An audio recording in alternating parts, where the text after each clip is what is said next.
नमस्ते बच्चों। बच्चों, हमारे देश में कौन कौन से त्योहार मनाए जाते हैं? हाँ, हमारे देश में दशहरा, दिवाली, क्रिसमस, होली ऐसे बहुत से त्योहार मनाए जाते हैं। बच्चों, आज हम ऐसे ही एक त्योहार की जानकारी लेने वाले हैं। उस त्योहार का नाम है ओणम।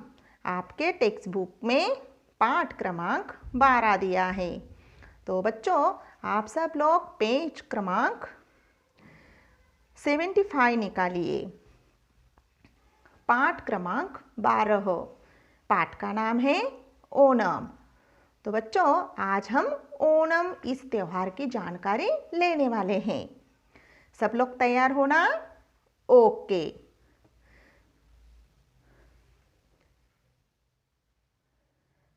सब लोग अपनी उंगली शब्द पे रखिए। अभी मैं पढ़ रही हूँ, आप सब लोग ध्यान से सुनिए, ठीक है? हमारा देश त्योहारों और पर्वों का देश है। यहाँ समय समय पर विभिन्न धार्मिक और सामाजिक पर्व मनाए जाते हैं। बच्चों, हमारा देश जो है वह त्योहारों और पर्वों का देश है। आप सबको पता होगा कि हर हफ्ते में कुछ न कुछ त्योहार या पर्व होता ही है। पर्व यानी क्या बच्चों? पर्व यानी उत्सव। तो इस प्रकार हमारे देश में पूरे साल में बहुत से त्योहार और पर्व मनाए जाते हैं। और ये जो सभी त्योहार और पर्व जो हैं वह कैसे हैं? विभिन्न धार्मिक और सामाजिक पर्व रहते हैं। उनमें से ओणम भी एक प्रमुख पर्व है। तो देखो बच्चों, ये जो ओणम है, ये ओणम भी क्या है? एक पर्व है। पर्व यानी क्या? उत्सव, जो केरल राज्य में अत्यंत उत्साह और परंपरागत उल्लास के साथ मनाया जाता है। तो ये जो ओणम त्योहार है, ये कौन से राज्य का त्योहार है? केरल राज्य। यानी हमारे भारत में बहुत से राज्य हैं, उन राज्यों में से एक केरल राज्य है। उस केरल राज्य में ये त्योहार खास करके मनाया जाता है।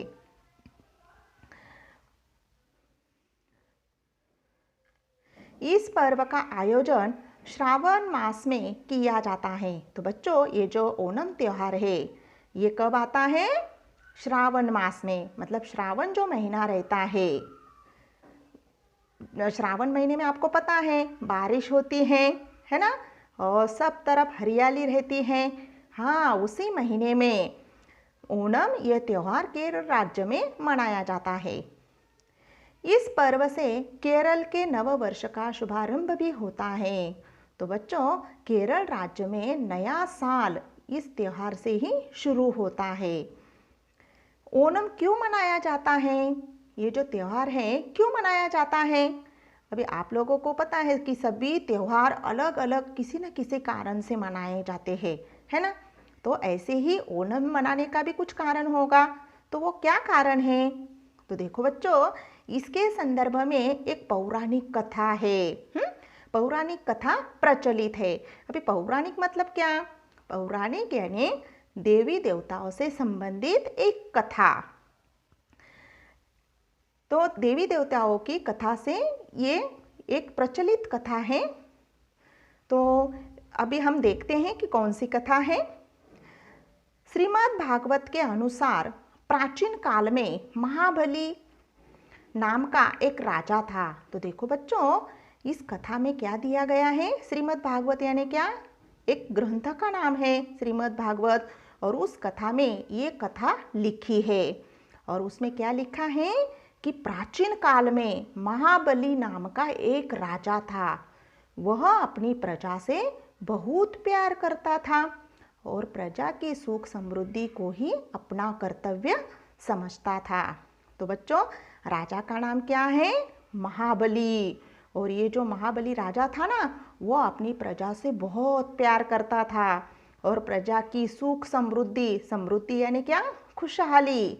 तो प्रजा की सुख और खुशहाली को देखकर ही वह आनंदित होता था और उनको सुखी रखना, यही वह अपना कर्तव्य समझता था। वह अत्यंत पराक्रमी वो राजा कैसा था? महाबली राजा बहुत पराक्रमी राजा था। पराक्रमी मतलब क्या? पराक्रमी का अर्थ होता है वीर, साहसी। हाँ, ऐसा राजा था वो। धर्मपरायण और दानशील था। दानशील का अर्थ क्या होता है? दान करने वाला। जब भी उसके पास अगर कोई व्यक्ति कुछ न कुछ मांगने के लिए जाता था तो उस समय ये राजा उसे वह चीज़ देता ही था, कभी भी किसी को नाराज नहीं करता था। इसलिए उस राजा को क्या कहते थे? दानशील राजा। तो महाबली राजा में कौन से गुण थे? पराक्रमी, धर्मपरायण और दानशील। ये इतने सारे गुण थे उस राजा में। कहा गया है कि महाबली को अपनी दानशीलता पर अत्यंत गर्व था। तो देखो बच्चों, उस समय में सबसे दानशील राजा जो था वो कौन सा था? महाबली। इनके जैसा कोई दानशील नहीं था। और गर्व का अर्थ क्या होता है? घमंड। गर्व यानी क्या बच्चों? घमंड।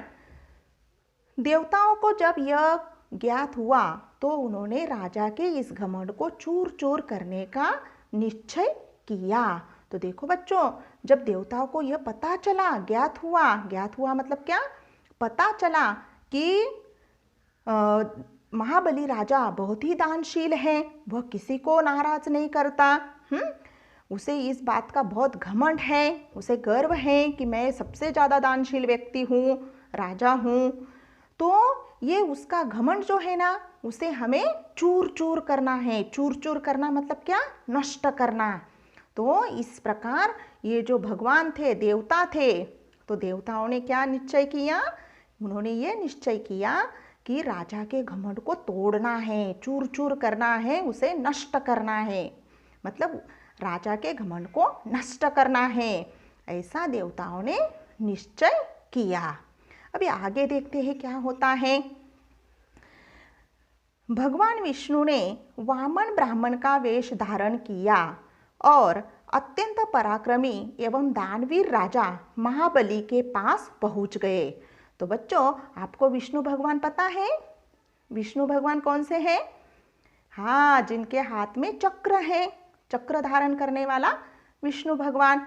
हाँ, तो उन्होंने किसका रूप लिया? उन्होंने वामन ब्राह्मण का रूप लिया। वेश धारण किया मतलब उन्होंने ब्राह्मण की तरह, और उस ब्राह्मण का नाम क्या था? वामन।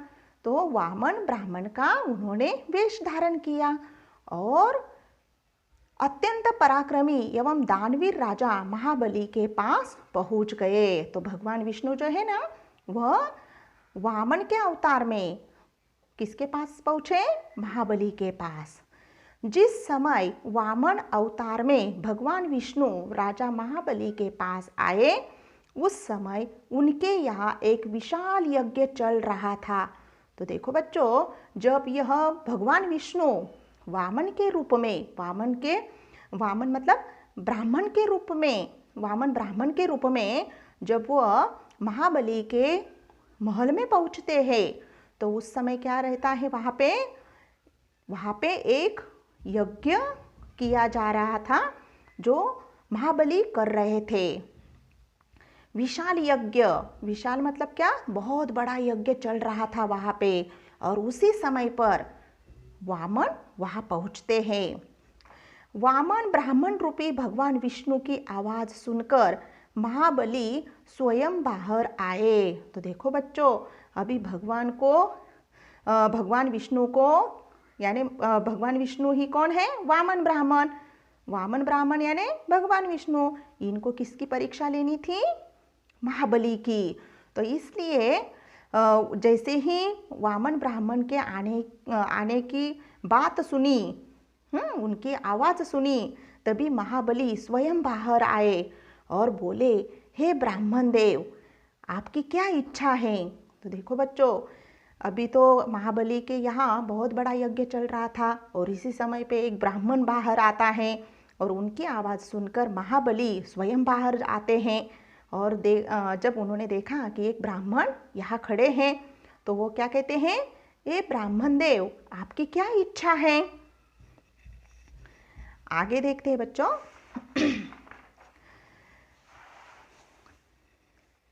पेज नंबर 76 निकालिए। आप मुझसे कहिए। तो देखो बच्चों, महाबली विष्णु भगवान से मतलब वामन से कहते हैं कि आपकी क्या इच्छा है, आप मुझसे कहिए, मैं आपको सब दूंगा। वामन अवतारी विष्णु ने कहा, राजन,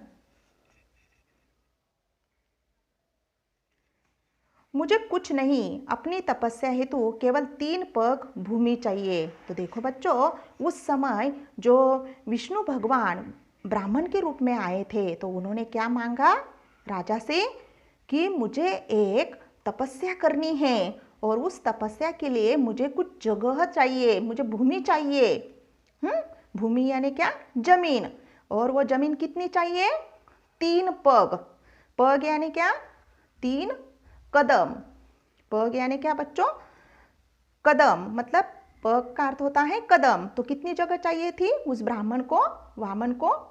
3 कदम। इतनी ही भूमि चाहिए राजन। महाबली मुस्कुराए और बोले, आप जहां चाहे 3 पग भूमि ले सकते हैं। तो देखो बच्चों, महाबली ने बिल्कुल विचार नहीं किया और तुरंत उन्होंने क्या कहा कि आपको जहां चाहे वहां पे मेरे यहाँ 3 पग भूमि ले सकते हैं। क्षण भर में ही वामन ब्राह्मण रूपी विष्णु ने अपना विशाल रूप धारण किया। तो देखो बच्चों, ये वामन ब्राह्मण जो था वो कौन था? वो विष्णु था, विष्णु भगवान।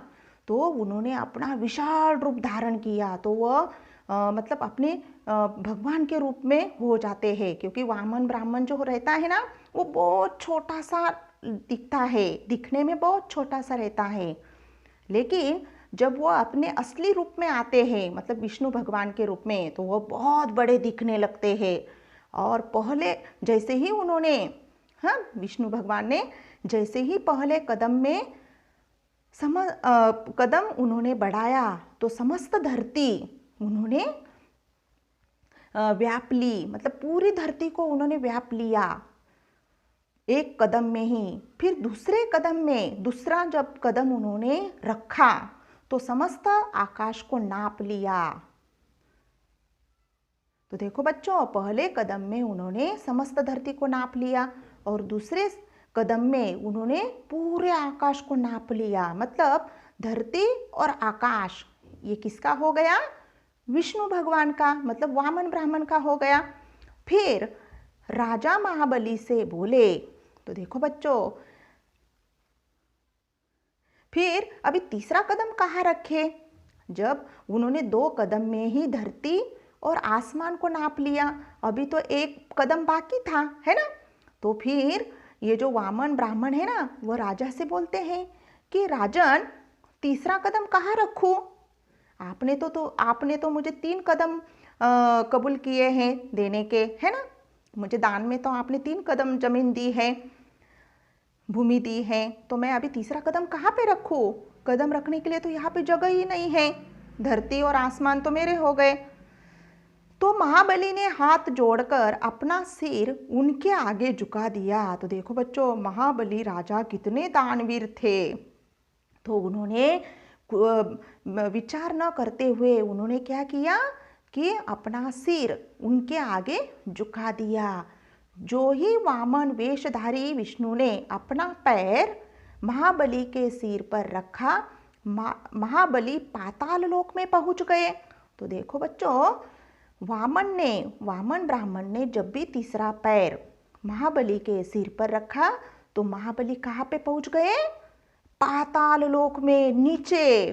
कहाँ पहुंच गए? नीचे जमीन में, पाताल लोक में पहुंच गए। आप लोगों को पता है, जैसे आकाश, धरती और नीचे कौन सी रहती है? पाताल लोक। नीचे कौन सा लोक रहता है? पाताल लोक। तो वहाँ पे महाबली पहुंच जाते हैं। अभी देखो बच्चों, विष्णु भगवान ने धरती, आकाश और पाताल सबको नाप लिया, अभी कुछ भी बाकी नहीं रहा, है ना? भगवान विष्णु राजा महाबली की दानवीरता से बहुत प्रसन्न हुए। तो देखो बच्चों, राजा कितने दानशील थे वह हमें इस कथा से पता चलता है कि उन्होंने अपने प्राण, मतलब उन्होंने अपने को भी नहीं छोड़ा, उन्होंने खुद उनके आगे अपना सिर झुका दिया। तो ये देखकर भगवान विष्णु को उनकी दानवीरता से बहुत प्रसन्न हुए। उन्होंने महाबली से वरदान मांगने के लिए कहा। मतलब महाबली ने जो भी विष्णु भगवान के सामने दानशील किया, इससे खुश हुए भगवान। और फिर भगवान विष्णु ने महाबली से कहा कि मैं तुम्हारे कार्य से बहुत ही खुश हूँ और अभी मैं तुम्हें एक वरदान देता हूँ, तुम्हें क्या चाहिए मांगो। महाबली ने वर्ष में एक बार अपनी प्रजा से मिलने का वरदान मांगा। तो देखो बच्चों, महाबली ने क्या मांगा वरदान में? महाबली ने विष्णु भगवान से वरदान में यह मांगा कि मुझे वर्ष में एक बार अपनी प्रजा से मिलने का वरदान दीजिए। तो देखो बच्चों, ये महाबली ने वरदान में भगवान विष्णु से मांगा। कहा जाता है कि तभी से महाबली प्रतिवर्ष प्रजा से मिलने आते हैं। तो बच्चों, तभी से ये कथा, मतलब तभी से ऐसा कहा जाता है कि हर साल ओणम के समय महाबली राजा प्रजा को मिलने के लिए आते हैं। प्रतिवर्ष, हर साल, प्रतिवर्ष मतलब क्या? हर साल प्रजा को मिलने के लिए आते हैं और उनके आने की खुशी में केरल वासी ओणम का त्यौहार मनाते हैं। तो बच्चों, इसी कारण से केरल राज्य में हर साल ओणम का त्यौहार मनाया जाता है, जैसे हम दिवाली का त्यौहार मनाते हैं, है ना। तो वैसे ही ओणम का त्यौहार भी केरल के लोग हर साल मनाते हैं। ओणम का त्यौहार भी लगभग दीपावली के त्यौहार के समान ही मनाया जाता है। यह त्यौहार 5 दिन तक चलता है। आप लोगों को पता ही होगा कि दिवाली का त्यौहार भी 5 दिन होता है और उसी प्रकार ओणम का त्यौहार भी 5 दिन तक चलता है। दूसरा दिन त्यौहार का सबसे महत्वपूर्ण दिन होता है। इसे तिरुओणम कहा जाता है। ओणम के अवसर पर लोग घरों की सफाई पुताई करते हैं। रंग बिरंगे फूलों की सुंदर सुंदर गोल गोल आकृतियां बनाई जाती हैं, जिन्हें पुक्कलम कहते हैं। तो बच्चों, यहाँ पर हमने चित्र में देखा कि एक औरत फूलों से देखो कैसे रंगोली बना रही है ना, बहुत ही सुंदर है।